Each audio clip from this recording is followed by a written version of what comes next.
It's good to see all of you today. I appreciate your coming this morning. I'm delighted that you're willing to devote a part of your homecoming or your Choose APU or your Grandparents' Day to come and listen to me. I don't know that I would have made the same choice, but thank you. I'm honored by your presence. I'm impressed by your interest in learning a little more about leadership. I have, in honor of Grandparents' Day, I have my readers with me.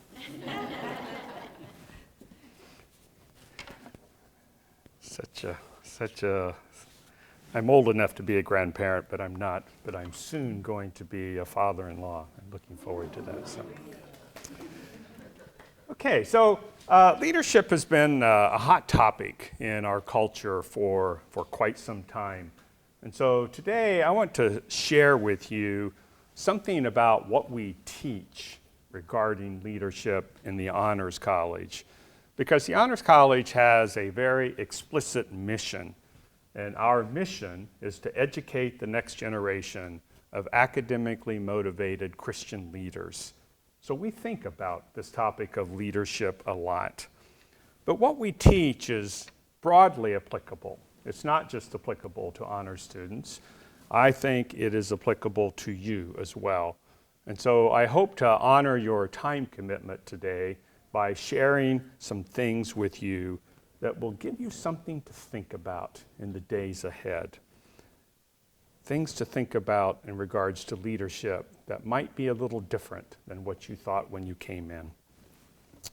So to do that, I'm going to offer you a countercultural, perhaps even a contrarian view of leadership. But it's going to be a view based upon an aspect of common sense that I don't think is quite as common as it ought to be. So training leaders in this country has become a billion-dollar business. There are seminars, there are conferences, there are consultants. You can get degrees, you can take classes. There are an endless number of podcasts that you can listen to. And there are books galore on the topic of leadership. I own a lot of those books. People give them to me. Apparently, they think I need them. I will confess, though, that I don't actually read most of them. So on my shelf, you will find dust-covered books like these. These are among the bestsellers that are written by famous leadership gurus who are eager to divulge the secrets of good leadership for a mere $29.95. Sometimes it's not clear whether their primary goal is to help you be a better leader or if it's to inspire you to buy their next book or to pay them $50,000 to come and give a speech to your organization or perhaps to sign a 7-figure consulting contract with your company. They often provide pithy, rather memorable sound bites. For example, among the more famous is Jim Collins, and he famously tells leaders that they should get the right people on the bus, get the right people in the right seats, and get the wrong people off the bus. He made a lot of money from those 3 points. Many of these books will offer a list of things that you should do. So, for instance, in the 1-Minute Manager, Ken Blanchard is going to offer 3 secret techniques for leaders. Stephen Covey is going to offer 7 habits that will make you a successful leader. And John Maxwell outdoes them both. He gives you 21 irrefutable laws of leadership. Really. Well, at their best, these books inspire beleaguered leaders who need a shot in the arm. And I think they do good work in that regard. And on occasion, they will even remind readers of pearls of wisdom from days gone by. For instance, Stephen Covey tells leaders that you should always begin with the end in mind. That is incredibly good advice. It's not Stephen Covey's advice. It's Aristotle's advice. But Stephen Covey made a lot more money off of it than Aristotle ever did. The odd thing is that many of today's leaders show little obvious benefit from this avalanche of advice. Leadership failure is at least as common today as it ever was. And as a result, we find ourselves rather baffled and confused. The fact that millions of people buy these books indicate that we all know that there's a problem. There's a problem, and we're hoping to find a solution to that problem. So why can't we do better? So what I hope to do today is to offer you an answer to that. I want to start with a story. So several years ago, two colleagues invited me to give a talk to students in APU's undergraduate program in leadership. I was in a leadership position. I was flattered by the invitation, and so I hastily said yes. Big mistake. I had a few weeks to prepare, and as I was preparing, I came up with a litany of 10 things that a young leader ought to know. And I suspect that list was not much different from the unread books that were sitting on my shelf. As the lecture approached, I began to panic because I knew my lecture wasn't very good, and I knew it didn't represent what I really thought. And so at the last minute, I scrapped the lecture and decided to tell the students the one thing that I didn't think anybody else would ever tell them. I told them that if they wanted to be a good leader, they needed to read the classics. They needed to explore the books that address life's most important questions, the books that have been read by leaders for centuries, and the books that explain how and why we end up with the leaders we have. Now, I knew this recommendation to read the classics was not going to go over well. It's counterintuitive to our students because, like most of us, they suffer from a disease. It's called chronological snobbery. They suspect that old books have very little to say to us in the 21st century. After all, we are so much smarter today than our predecessors. But are we? So to convince them that their disease might well just be a disease, I had to give them a glimpse of what they might learn if they actually took my advice and read leadership books that had a shelf life that extended over centuries. The books that I showed you earlier, they have a shelf life. They're on the New York Times bestseller list for 2 weeks, sometimes 4 weeks. The really good books might be around for 10 years. But nobody is going to be reading Jim Collins 100 years from now. But people are reading the classics. So first I told them that the classics could help us see why despite our preoccupation with training leaders, that good leadership is less common than it ought to be. Because the classics repeatedly remind us of human frailty and human folly. They remind us that no matter what, we have an incredible capacity to screw up. A less obvious answer, though, that you find in the classics is that we might just well be developing leaders in the wrong way. The root of our leadership crisis today may well be found in one particular classic.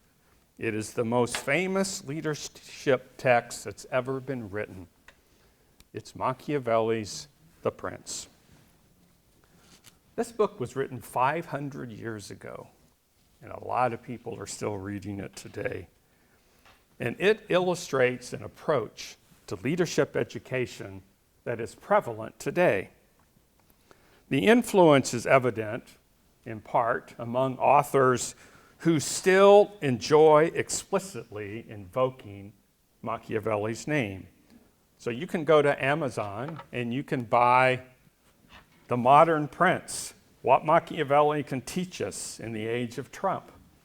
You could read, What Would Machiavelli Do? The Ends Justify the Meanness. The latest book to invoke Machiavelli, that just was recently reviewed in the Wall Street Journal, is Machiavelli for Women. Ladies, you should pick up a copy. A book that would strike fear in the hearts of children everywhere is Machiavelli for Moms. Moms, you may want to get a copy. And a book that sends chills down my back, A Child's Machiavelli, a primer on power. I think it should be banned from Amazon. Well, Machiavelli's gravitational pull is so irresistible that many of today's leadership books implicitly, often unknowingly, invoke Machiavelli. How so? Well, for Machiavelli, leadership is first and foremost something you do. Leadership is about action. It's about deeds. And to succeed, leaders must learn the tricks of the trade. They must master the techniques, and they must adopt the right strategies. This is precisely what modern leadership books teach today. They teach us how to wield power effectively, efficiently, and energetically. They teach us how to get the job done. But this emphasis on efficacy and expedience opens Pandora's box, because we all know that the shortest path to a desired end often entails cutting corners, running over people, and breaking the rules. Now, Machiavelli says, don't worry about that. Don't worry about that.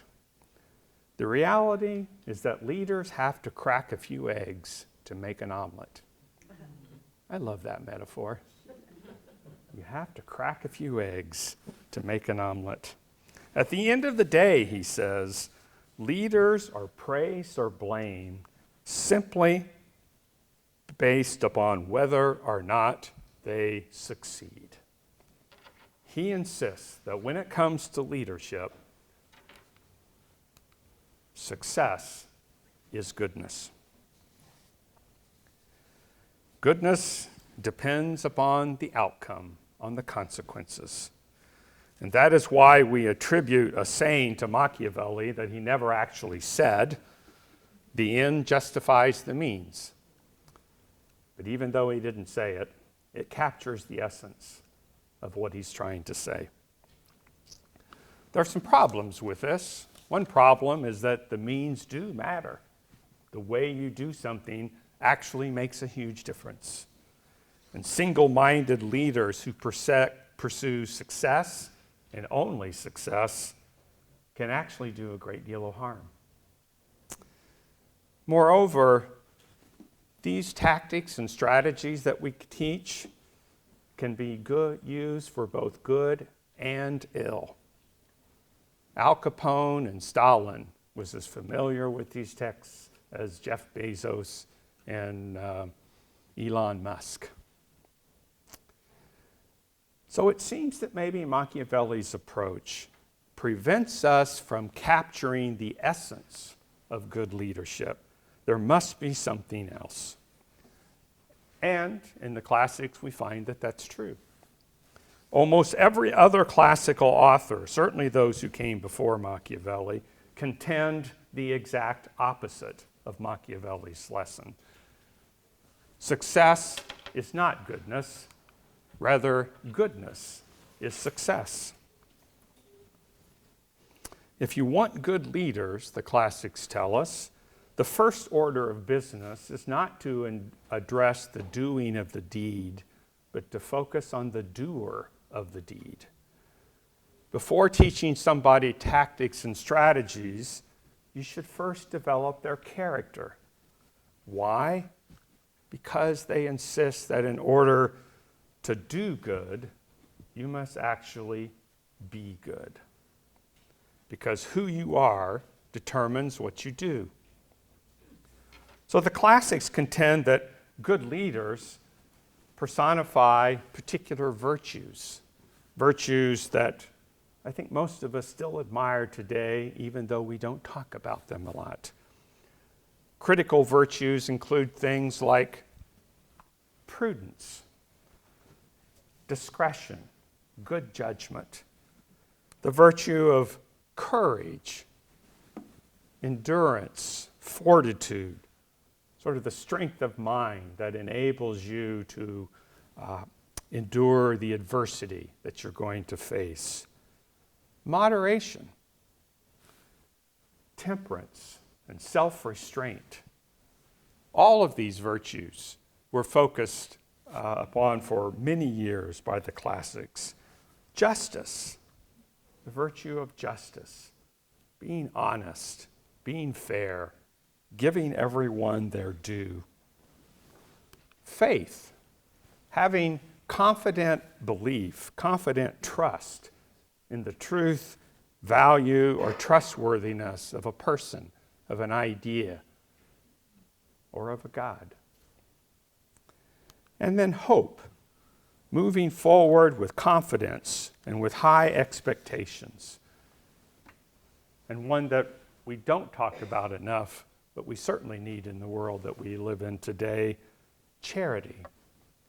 A benevolent predisposition that inclines us to put the best construction on the words and actions of others, which is exactly what we are not doing in our world today.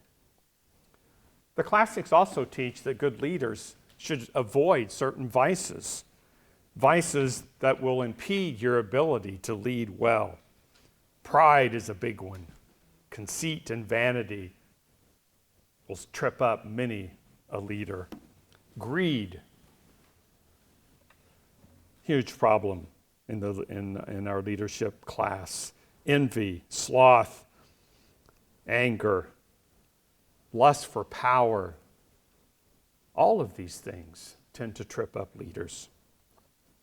So let's test my hypotheses by looking at an overlooked group in most leadership discussions, and that is the followers, the people who follow the leaders. We often forget that that leadership is really not about the leader, it's about the followers. And so we have to ask, who do people want to follow? And I think most people would give the same answer. They want to follow somebody who exhibits credibility and integrity. Credibility draws followers, integrity keeps them. Credibility draws followers, integrity keeps them. So credibility and integrity are about character. And we are initially inclined to follow people if we are confident that they are likely to be what they appear to be. In other words, if they appear to be credible, we want to follow them. And then we stick with them when that initial belief is bore out, when we see them in action. When it turns out that they are what they appear to be, we say that this is a leader of integrity. And this is the kind of person that we want to follow. Now you might ask yourself, is that really the key to good leadership? It seems a little too simple. But I would say just do a simple little exercise and ask yourself, if you could choose who you were going to follow, would you follow Dorothy or would you follow George? And I think all of us would say, we want to follow somebody who seems wise and courageous, who's humble, who's energetic and calm. We do not want to follow people who are greedy and angry and vain, who are untrustworthy. We all know the kind of leader that we want. Now, unfortunately, in the world in which we live, the choice is never quite this stark.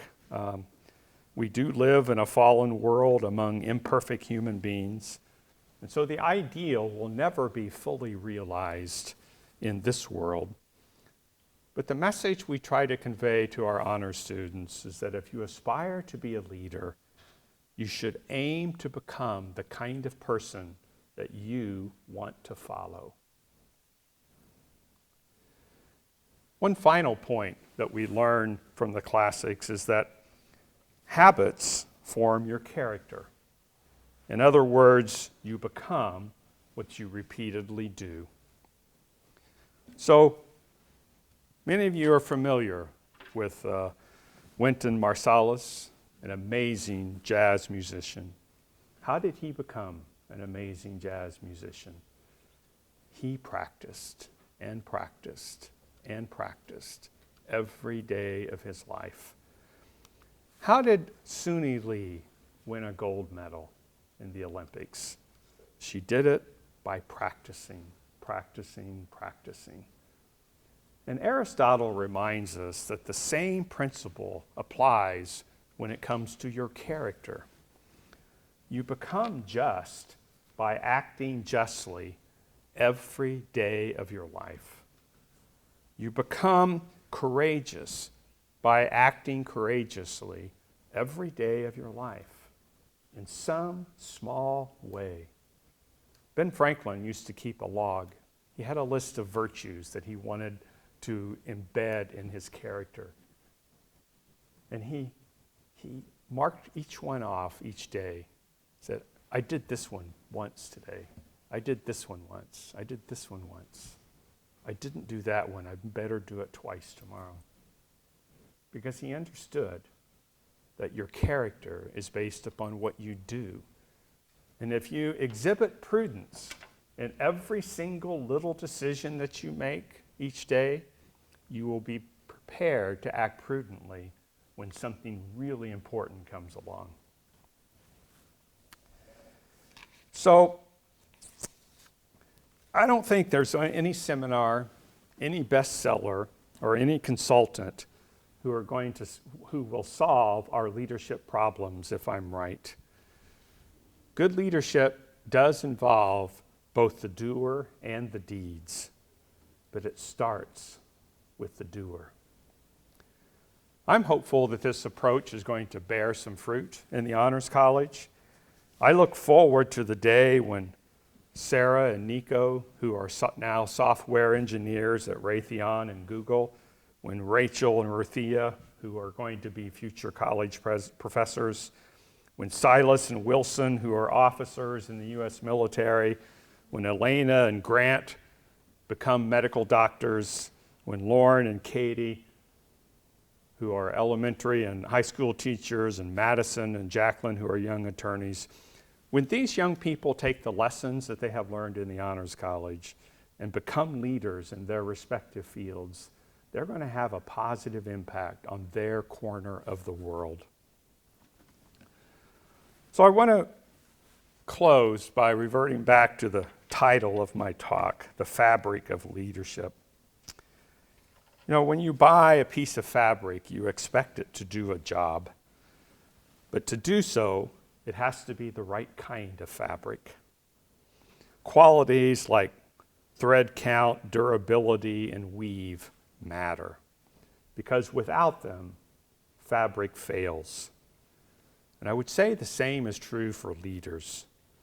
If we will collectively devote more time to helping young people develop character, more time doing that than sharing tactics and strategies with them, we might just find that the next generation will have the requisite moral and intellectual virtue to make this world a better place.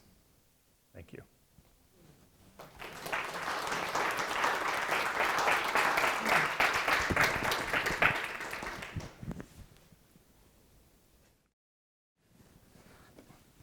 All right, so prudence tells me that I need to be very cautious about talking about any political topic.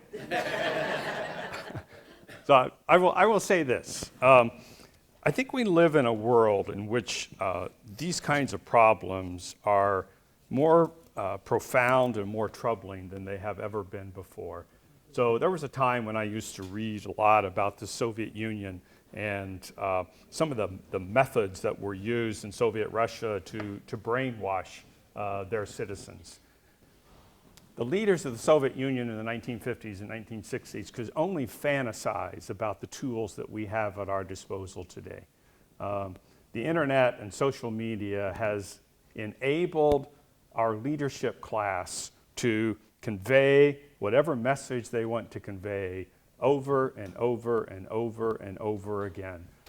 So what we really need is a generation of young people who are truly taught to be critical thinkers, who can think about what they're hearing, recognize propaganda when it's propaganda, and recognize things that are true when it's true. It is not an easy thing to do. It is exceedingly difficult to do. But if we don't cultivate that in our young people, we will end up losing the liberty that has been so foundational to our country. Yeah, so that's a good question. Our aim is to recruit students who represent the top 10% of high school graduates across the country. So in general, that means we aim to recruit sort of the top 10% of incoming freshmen each year to join us. But we don't simply rely upon grades and test scores. Those are a part of what we do, but we also provide them with an opportunity to write an essay so that we can ascertain their ability to express their ideas, and we get a chance to see them in the process of thinking on paper. And we also get recommendations from their teachers, people who know them, and we just try to make a holistic assessment. Is this candidate somebody who is going to embrace what we do and contribute to our community? I didn't start off as a young man studying leadership, at least not consciously. Unconsciously, I did. So I was a kid in the 1960s and the 1970s, and at that time, you would have people come and knock on your door, and they would want to sell you a set of the World Encyclopedia. And they would guilt your parents into buying it because they would tell you, you don't want your parents to be you don't want your children to be stupider than everybody else. And so my parents faithfully bought a set, and we put it on the shelf. And I was a reader from early on, and what I found interesting in the encyclopedia were these biographies of presidents. And so I started reading about George Washington and John Adams and Abraham Lincoln and William McKinley. And I started learning things about leadership by the accounts written of their life. And you would learn things that they did that you think, oh, I'm not going to do that. And you find other things, oh, they did this. That seemed to be a great success. I am going to do that. And so then I graduated to going to the public library and buying biographies. So I spent a lot of time in high school reading biographies of successful leaders. Now, at the time, I was doing that because I was interested in politics, not because I was interested in leadership. And in fact, I don't think people even talked a lot about leadership in the 1960s. It wasn't the buzzword that it is today. But I do think studying examples of good leaders is a great way to do a lot of what I was talking about today, and to follow in their footsteps. So you don't need to read the classics, but the classics do give you an understanding of what's going on even in these biographies. So, great question, thank you. Good to see you. I was going to ask for a short reading list that's approachable for families or us in the audience. What do you wish we'd read? Especially maybe in light of these days at the moment. So, I mean, the one book that I have, the one classic that I have found most helpful in this regard is Aristotle's Nicomachean Ethics, but I don't think everybody really wants to tackle that. But if you want to be courageous today, you can go to Amazon and order a copy, and just remember, the book is essentially lecture notes that he is using to talk to the next generation of leaders in ancient Athens. And he's telling them what they need to know. And what he's telling them is that you have to become men of character. You need to ingrain virtue in your soul if you are going to be of service to Athens. So that's probably my favorite. But if you don't want to read a classic, I told you that I get all of these leadership books, and I don't read a lot of them. I do read some of them, I will admit. So I read one 20 years ago that I haven't gone back to since, but I still remember it. It was a book entitled "If Aristotle Ran General Motors." It was a pretty clever title, and it was actually a pretty good book. It was a book that focused on what would Aristotle do in modern America. And it was written by a philosophy professor from Notre Dame who decided he could make more money being a leadership guru, and so he moved on. But it's a pretty good book. There's another book right now that's on the bestseller list. So it's a hot book. I think it's been number one on the Wall Street Journal bestseller list for months now. It's called Atomic Habits. I don't recall the author's name, but I would say it's a version of Aristotle for today. Now, sadly, he doesn't give Aristotle credit. He's like Stephen Covey, he's making money off of Aristotle so I haven't forgiven him for that. But what he does do is that he shows how modern social science has proven that Aristotle was right. That if you want to change, it's not enough to say, I'm going to change. And it's not enough just to try to change for 2 weeks. If you're going to change, you have to alter your habits, and you have to do it over an extended period of time. And he says that this practice is actually atomic. It will blow your life up if you take it seriously. So I recommend that one. One final one I would recommend. So if there are introverts in the room, I am one. I fake it when I get up to lecture, but I'm an introvert, and so I found this book by Susan Cain. It's a book called Quiet. It's an interesting text. She says, we live in a world that prizes people who love to be up front and love to be in charge and love to be that type A personality that's just going to drive the world forward. And she says, the real leaders in the world are the quiet people. So let me give you some advice on how to be an introverted leader. I like that book. I like it. So Susan Cain, it's entitled Quiet. I'd recommend it. Put it on your list. It's on Amazon. So as a former English major here, I love this talk. I believe in the classics and I love them. One of the things that I experienced as a student here was reading some of the Greek and Hebrew classics from a literary and also a theological perspective. And it really, I really felt like my world expanded and my thought process and the critical thinking skills and all of the above. One thing I'm curious about, you didn't mention the classic book, the good book, and so I'm just wondering how do you incorporate that in the Honors College? Are you talking about Plato's Republic?